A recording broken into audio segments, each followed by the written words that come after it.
This is Plant-Based Briefing. Bird flu infects dairy cows and farm workers in the U.S.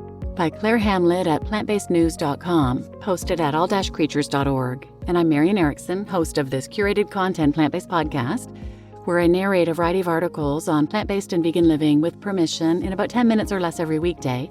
And I'm pleased to have permission to share content from allcreatures.org. So now let's get to today's plant-based briefing. Bird flu infects dairy cows and farm workers in the U.S. by Claire Hamlett at plantbasednews.com, posted at all-creatures.org. Bird flu has been detected in dairy cows for the first time, the U.S. Department of Agriculture, USDA, has announced. A farm worker has also become infected. Milk samples from cows on farms in Texas and Kansas tested positive for the H5N1 strain of the virus. The samples were collected for testing after farmers reported that some cows had become ill. They also reported that they had found dead wild birds on their properties. The H5N1 strain is deadly for birds, but none of the cows have died so far.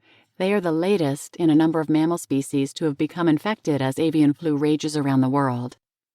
How cows are affected. The USDA has said that the cows seem to have caught the virus from wild birds, but it isn't clear how transmission occurred. Contamination of water or food on the farms by bird feces or saliva is one possibility. The USDA is conducting further tests. The infected cows have displayed flu-like symptoms. These include fever and thick and discolored milk, as well as a drop in how much milk they could produce.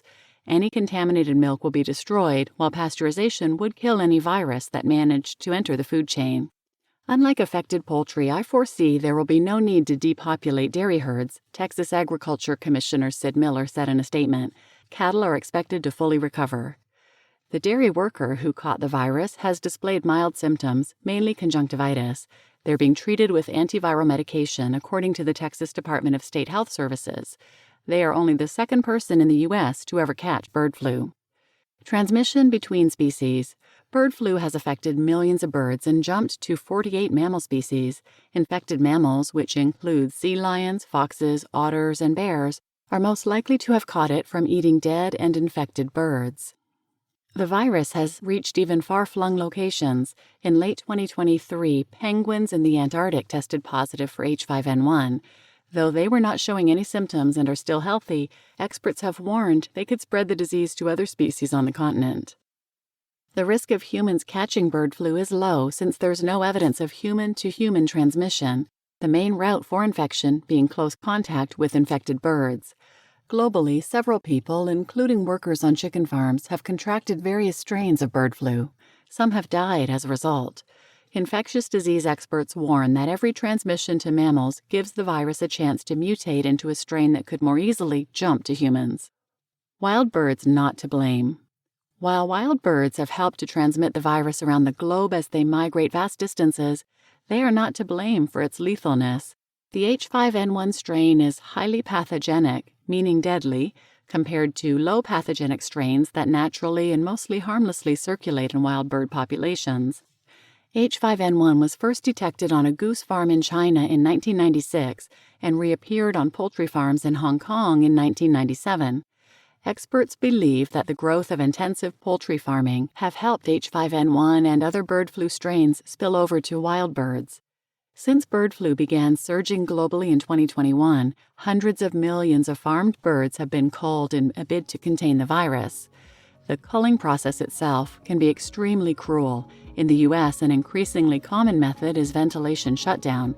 This suffocates and essentially roasts the animals to death. Millions of wild birds have died horrible deaths from the virus, which can cause respiratory difficulties, diarrhea, and swelling in the head.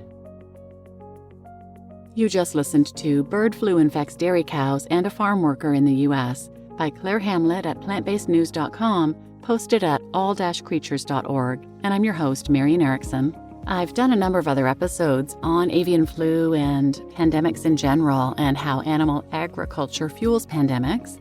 I'll link these in the show notes, but you might want to check out 728, When Tyson Depopulates Chickens, Taxpayers Are Left Footing the Bill, 476, Censorship Concerns and Veterinary Profession Should Not Condone Killing Animals by Heat Stroke, 393, The Use of Chickens in Agricultural Research, 391, The Connection Between Deadly Pandemics and Our Diets, 157, How Concentrated Animal Feeding Operations Fuel Pandemics, and bonus episode 1, Go Vegan or Risk Another Pandemic.